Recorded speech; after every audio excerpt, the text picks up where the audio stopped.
Hello and welcome to When Grooms Get Engaged, the podcast about a guy's perspective to wedding planning from two guys that just tried their own. I'm Steve. And I'm Chris. And each week we will talk about how we navigated a different part of the wedding planning journey, what we learned in the process, and what maybe we wish we had done differently. Steve, it's crunch time. What are we talking about today? Chris, today we are talking about, like you said, crunch time. You have 30 days out from your wedding. And you've done a lot, but there's still a lot of, T's to cross and I's to dot to make sure you have everything down. So we're going to go through a bridged list of what you should be focusing on. So, Chris, let's kind of start with the admin work. What should you have pretty much settled on at this point? 30 days out. What do you need numbers on? Yeah, we talked about it before, but you will have wanted to send out your RSVPs, have collected those, followed up with anybody that you might not have gotten a response from because you don't want any surprises, so that you can have your final guest count in. And then you're probably going to need to send that to your caterer and also share that with your wedding planner so you know exactly what to expect on the wedding day, because you don't want 20 extra people showing up when you didn't account for them. So get that final guest count over to the caterer is one of the first things that should be on your mind. Yeah, and normally most caterers will want a final guest count in this time frame, right? It's usually like 4 weeks out, give or take. And just one thing I kind of want to bring this up, you will pay based off this final guest count. So what you're you can add people much easier, they can take people out. So let's say you're between people, let's say you have like 100 people RSVP.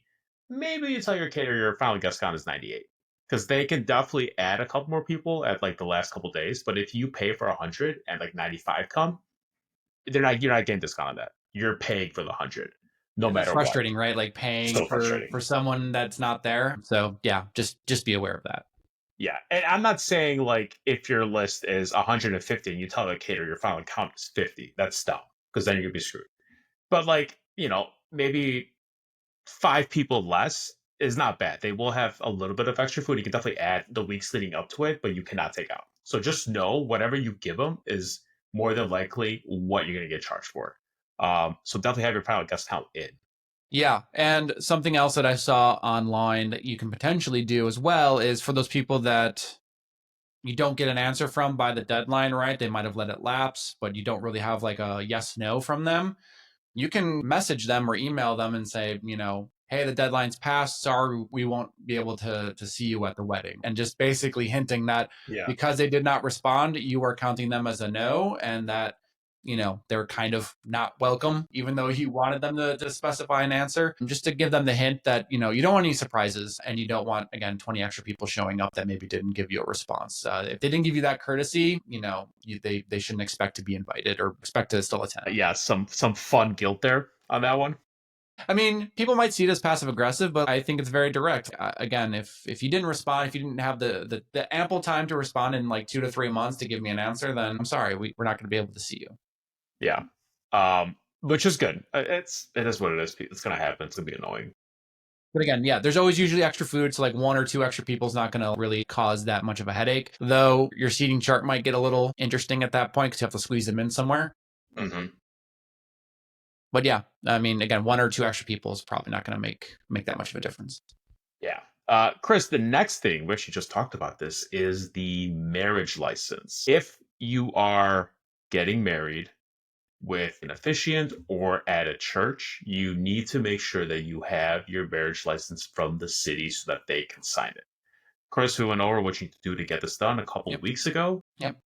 But at 30 days out, your marriage license is good for 60 days, falls within that ballpark. Make sure you have it.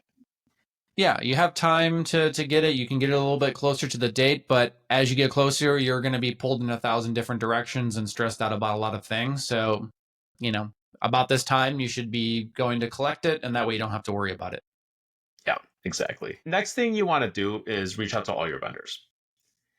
I cannot tell you how many Reddit posts I've seen of people be like, oh, my wedding is 2 weeks out and I reached out to my photographer and I'm being left on red. So you want to reach out to photographers, you want to reach out to any travel people like buses, limos, whatever the case may be, your hotel venue, your officiant, your wedding planner, every person you have ever talked to, just to make sure that you're all on the same page.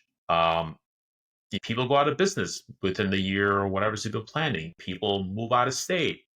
life happens, right? So you just got to make sure that all your vendors are still around and know that they have a commitment on your day. Yeah, assume nothing. So Connect with nothing. them. You should have be having these conversations regularly, but definitely at this time, just checking in with everybody, making sure they have the date, the time, the location. It's also a good time to really kind of nail down your schedule. So we had kind of like you can get granular with it, but like at least an hour by hour kind of breakdown of where everyone's supposed to be, what's expected from all the vendors, who should be where, what's being set up, when and where. And again, like just going through the schedule with the photographers, where should they be reporting? Who are they following? If you have two photographers, like we did, so there was one Hmm. following the groom's party and one of the bridal party. Just going over all of these things, having physical calls, not just emails, is going to be the way to go to make sure everyone's on the same page for your big day. Yeah, and this is very important. Don't save it for like a week before. The earlier the better. Be annoying if you have to. You're paying for this. Next thing, Chris, is make sure your bridal party is all on the same page. I feel like this is a bigger thing for guys than girls because I feel like with guys, like things are kind of towards the end. So this could be as simple as, does everyone have their suit? Does everyone know what their duties are? Does everyone know what time they need to show up? What time they need to wake up? So talk to your bridal party and make sure that everyone is on the same page. Again, you could not believe how many Reddit posts I've seen about people going crazy because like some random groomsman forgot to get a suit, or some last minute hiccup. So just reach out to all your guys and girls. Just make sure everyone knows what they're doing. Yeah, this is the benchmark where you still have time to get things done. But if you wait too much later than this, you're going to be really struggling, or you're going to be paying a lot of extra for expedited shipping or whatever it is. So this is the time to do that. Review with everybody. Again, assume nothing. Share that schedule with them. Tell them where they're supposed to report to when, and just make sure everyone's on the same page again ahead of time. And I think you're right. As guys, maybe communicate probably a little more poorly with our guy friends, and so just be proactive with that communication. Make sure everyone's got exactly what they need. Yeah, for sure. And then also, kind of tangentially, if people outside the wedding party are doing anything, like let's say you have family or friends that are giving speeches or prayers or blessings, whatever, make sure they know they're doing it. Because I know, Chris, for our wedding, Harold and Anesti, like I expected them to do something, to say something. They didn't know. And I think I told them like 2 weeks ago, I'm like, hey, so you guys are giving a speech, right? They're like, yeah, I guess we are. Okay, sure. So Yeah, I could be better at it, yeah. but just don't assume. When it comes to your wedding, just don't assume, right? Reach out to the people who you have any kind of expectation of and just let them know. Yeah, and that's a great point too. Just like checking in with anybody that is supposed to give a speech or do a reading, make sure they have that kind of nailed down at this Hmm. point because they don't have too much time to kind of finalize it and you kind of review it, right? So again, just check in with everybody that's going to be involved with your wedding to make sure that it is very clear what your expectations are for your wedding, Hmm. and this is the time to do it. Yeah. Chris, now that your admin work is done, you got to do your money work. Yes. And I want to say in America, a lot of these vendors, final payments are due, what, 3 to 4 weeks 3 days. before the actual wedding, right? So it falls into this timeline. And Chris, you mentioned your final RSVPs and guest count, and this is exactly why. Because you're going to have to be paying some money to people. Yep. Time to start cutting those checks and firing up that credit card. Get those Get points. those points. So yeah, this is the painful part, right? Where you're submitting those last checks for everybody. So just be aware that it's due now. So you should have been preparing for this moment. And then what also goes along with this is you got to start thinking about also day of all of the again American culture tipping, right? So if you're working with a planner, this is a great time to start creating those envelopes, put some cash in there, clearly mark each one. You can give it to your wedding planner or just have envelopes clearly marked for this is supposed to be for the photographers, this is for the DJ, this is for the caterers, this is for the bartenders, et cetera, et cetera, et cetera. So that you have that kind of all put away for the big day and you can hand them out as you need to at the end. Yeah. And this is also when, if anyone, any family has promised to help in any way, shape, or form, this is when you're going to need to know what that means. Like, what exactly are they helping for? Some people maybe will tell you that they will get you the cake, right? They will cover your dessert table, whatever.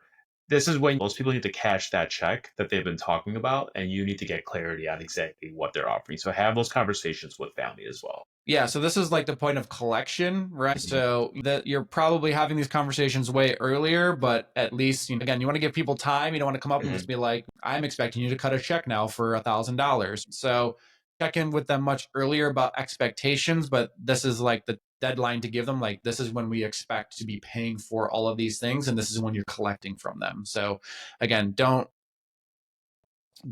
take for granted that people know what they're paying for, how much it is, and also like expectations. People genuinely know exactly kind of when payments should be happening, but again, it's kind of rude to just like call them up and be like, hey, cut me a check right now, right? So just let them know well in advance that this is the time when you will need to collect, but having these conversations way before.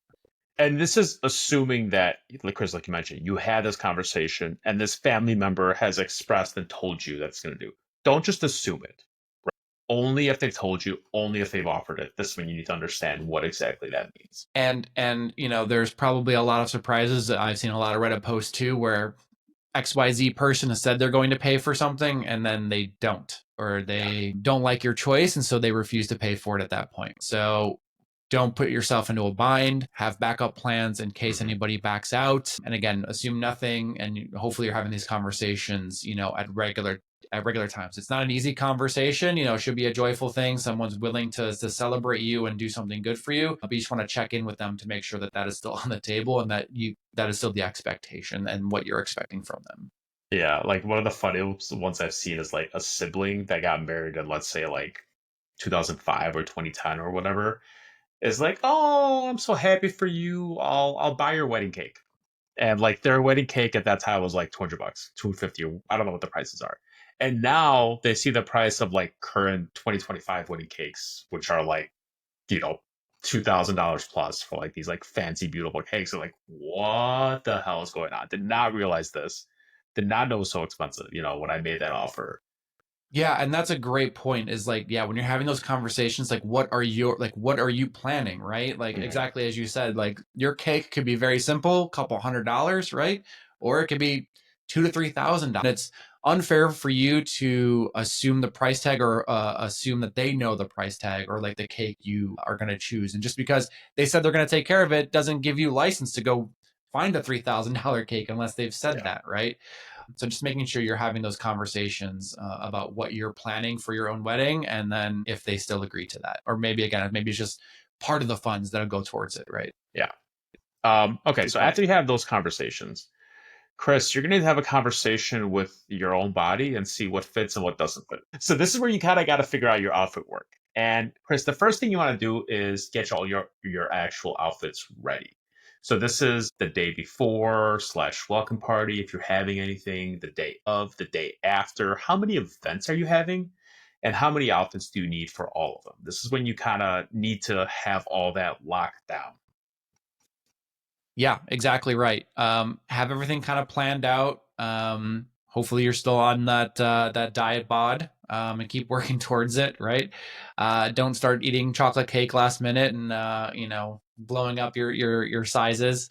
I think also this is the time when you really need to think about tailoring as well, um, getting that nice cut. But again, this 30-day mark, don't go past this. This is kind of the last chance to do so. You probably want to be thinking about this maybe even 45 days out, just because it can take 2 to 3 weeks for you to get that first tailoring done. And then you have to have another, fitting, right? To make sure that what they did was good. And that way you still have time in case something drastically bad happens. You have time to be able to pivot, or if they need to still make a few modifications, they have time to do so before your big day. So around the 45 to 30-day mark is what I would say when you want to think about your tailoring. Yeah, Chris, and we should probably spend some time on tailoring to understand realistically what a good tailor can and can't do. They're not miracle workers, number one. Number two, depending on how cheap or expensive your suit is, will also dictate how much a tailor can and can't do. So traditionally, more expensive suits will be made with more material that a tailor can like take out and like open up the suit or the pants, for like a couple inches. Cheaper suits, one of the ways they call it cost is they have less material. So what that means is that let's say you gain a couple pounds. If your suit is like a cheapy $200 off the rack Macy's suit, realistically, maybe a tailor could take out like, quarter of an inch, half an inch, because there's not a lot of extra material there. If your suit is an expensive, bespoke custom suit that was a couple $1,000, there might be a little bit more material like in the pants so that your tailor can open the waist a little bit more. So you gotta need to understand like realistically what is possible with your suit. And that's kind of comes down to like how much did you pay for it. Yeah, exactly right. I mean, like you're dealing with like a size up or a size down kind of situation is kind of the best or the sweet spot, I guess, for a tailor.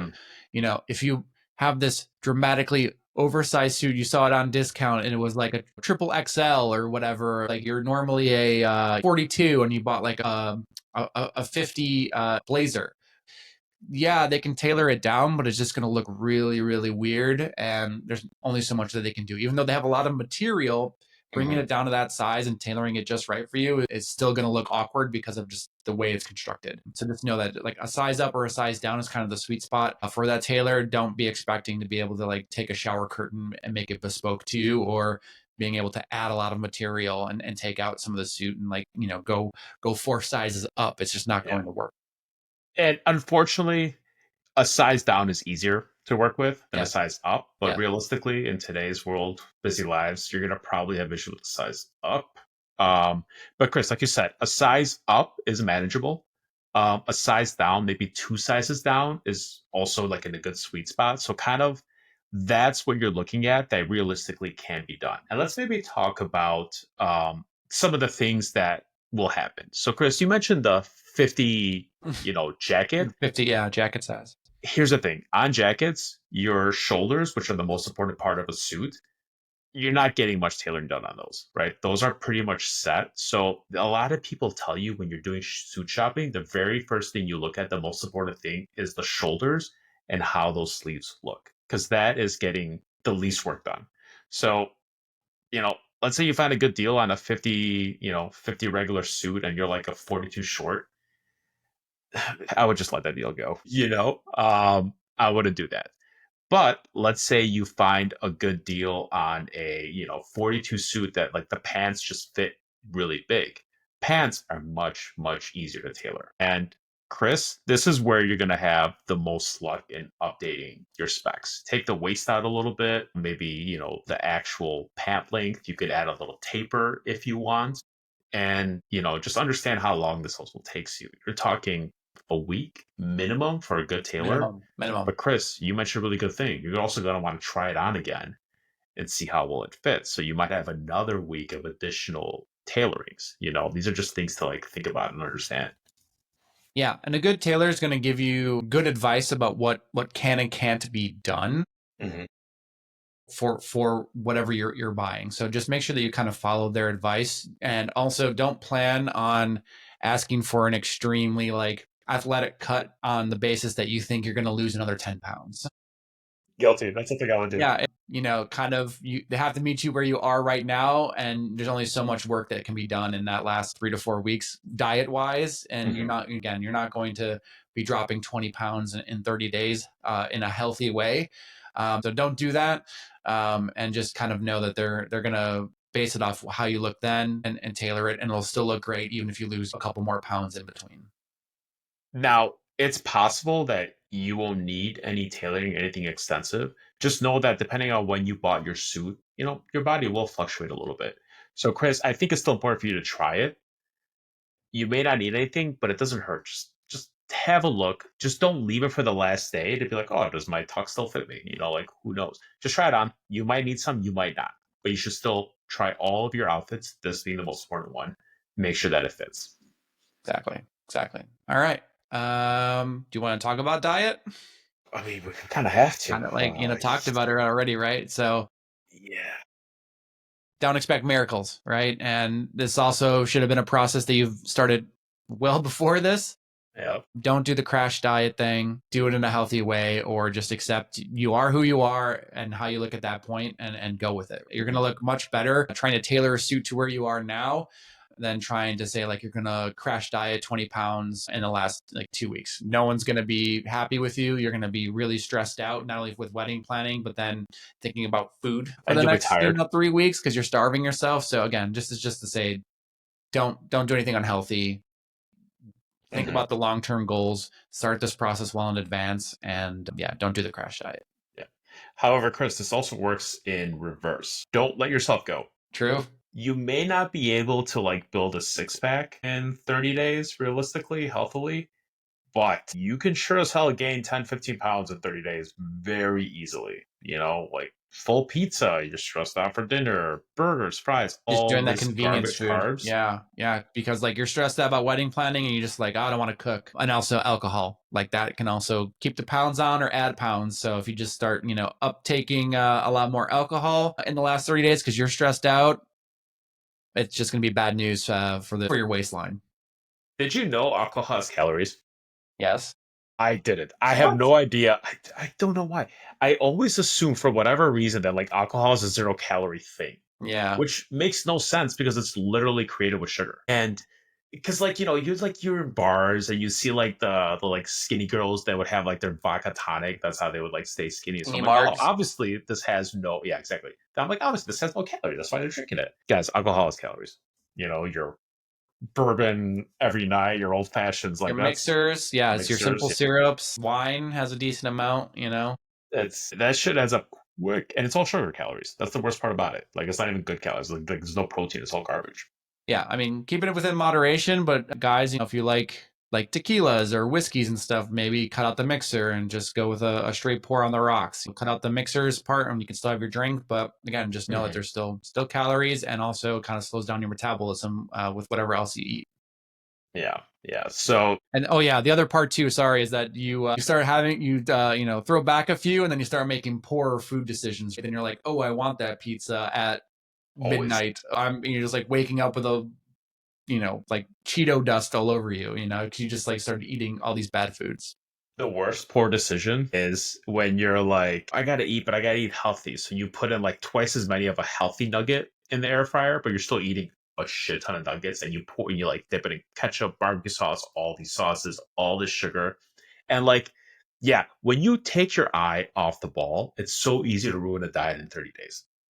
You've been doing so good leading up to this moment. You've been keeping it so clean, and it's so easy to just fall off. Just hold it together. After the wedding, after you guys are both hitched, neither of you are going anywhere.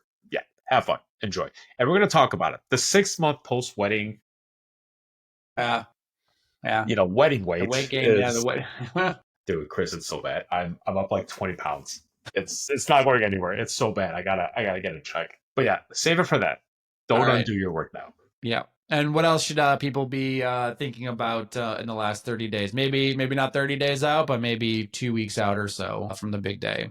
Yeah, I mean the big thing is like have your ducks in a row, pack. Make sure you have like your toiletries ready, your cologne, your shoes, your cufflinks, like all your little accessories that are so hard to put together because they're kind of like stranded around your house because they're so small. Make sure you know where those are. Make sure you have. Don't assume that Amazon can get you anything like overnight or within 2 days too, especially when it comes to like, more Mhm. formal stuff. At least I found this to be the case when I was looking. Is like, oh, none of this is on the 2 day shipping, and a lot of the formal stuff is not actually that great quality. So you actually have to go to like a men's warehouse or a suit store or something to get these items, and sometimes they might not be in stock or might not be Yeah. exactly what you want. So don't necessarily rely on Amazon and think you can get it overnighted to yourself. So again, do this planning ahead of time. Map out what you're going to wear, your outfits, any accessories, as you said, that you might need, cufflinks, the studs, Hmm. anything like that.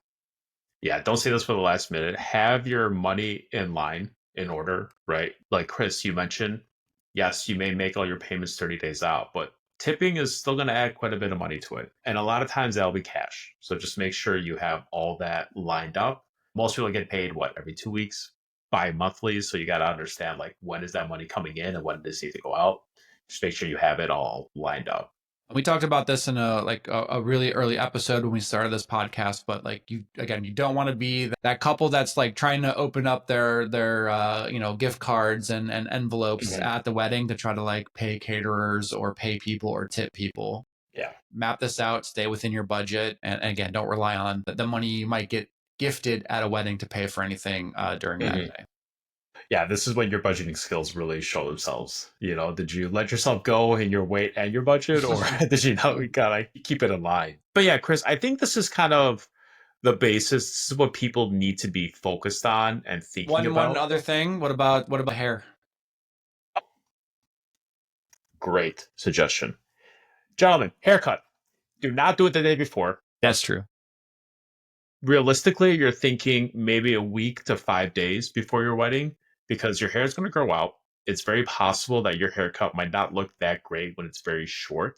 And I know for me personally, Chris, I'm assuming you're the same way too. The first day after a haircut, my hair doesn't look the best. It's usually like day 2, 3, and 4 where it like grows out a little bit that it like looks amazing. So you're definitely going to want to do your haircut, I think maybe 5 days before your wedding, just to make sure that everything looks great. Like, God forbid you may need another haircut or something, or like somebody needs to fix it. Who knows? But don't do it the day before. Yeah, and also potentially have tested out that haircut, Hmm. a couple months back to make sure you like it, and then get it again, go to the same barber, and Hmm. that way you can tweak it very slightly to be perfect. But as you said, like a week out, 5 days out, I think is the time, because then you still have a little bit of maneuvering time to kind of fix anything that might be wrong. Maybe take some hair pills, force it to grow out a little bit if something bad happens. Order the wig. Yep. Order the wig, order the toupee. Get that shit. Yeah, no, haircut is a great call out because it's very important. I guess stop biting your nails. Let them grow out a little bit. Like I know I bite my nails when I'm stressed or bored. And like I had to buy that clear nail polish that makes your nails taste like crap so I wouldn't bite them so that they would grow out. Gino's like, people are gonna be focusing on your hands, they're gonna look at the rings, you gotta not bite your nails. And she's right, I bite my nails. I'm doing it now because I don't have a wedding anymore. But just something to think about a month out. If you do bite your nails, stop. Buy the nail polish. I do not have this problem. I did not know that was a thing, but that is It's a very thing. interesting. That's a good tip for people that have that habit. It's a very good thing. It's on Amazon. But Chris, like you said, Awesome. Amazon right now, have you noticed that 2 day shipping is like not even a thing anymore? It's Yeah. like 4 day shipping nowadays. Yeah. It's really annoying. It's a different day. It's a different day, different year. Cool. Anything else that we need to touch on for the last 30 days? Again, a lot of this time frame is like it's like your last chance, right? It's the last gate check. So this gives you still maneuvering time at this point in the wedding planning journey that you can still make up ground or plan something that you might not have thought about. But honestly, a lot of these decisions should have been made well in advance of this day, and it's kind of just like executing at this point.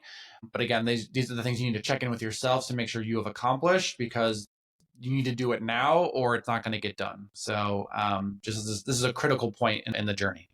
And just one last thing, if you're going to be giving any gifts to anyone, make sure, especially I know we talked about customized gifts, those always take longer. So just make sure that those are on track to get to you when they need to get to you. And then we didn't talk about this at any point, but women can also rent jewelry and double check on exactly what that means, when you need to get it by, and when you need to return it by.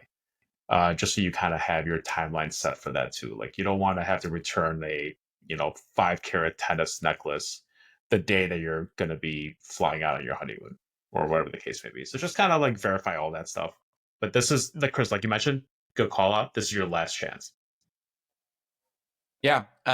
So again, take what we said, review it, and you should be in good shape if you have that if you've had all these boxes checked off, Mhm. you're in a great spot. You're doing it right. There's probably gonna be one or two things that you didn't really think about. Again, this is the time to think about those last minute things. You can still order, you can get it done at this point. But if you wait too much longer, you're gonna be kind of Or you're going to be paying $60 expedited shipping exactly, and you don't want to be per doing that. item. That's Don't definitely want gonna to blow do up the that. budget. Yeah, yeah. Well, Chris, I think that's a good list. People should definitely check off all these, make sure they're ready. Everyone, like and subscribe. And Chris, we'll talk to you soon. See you next time. Bye.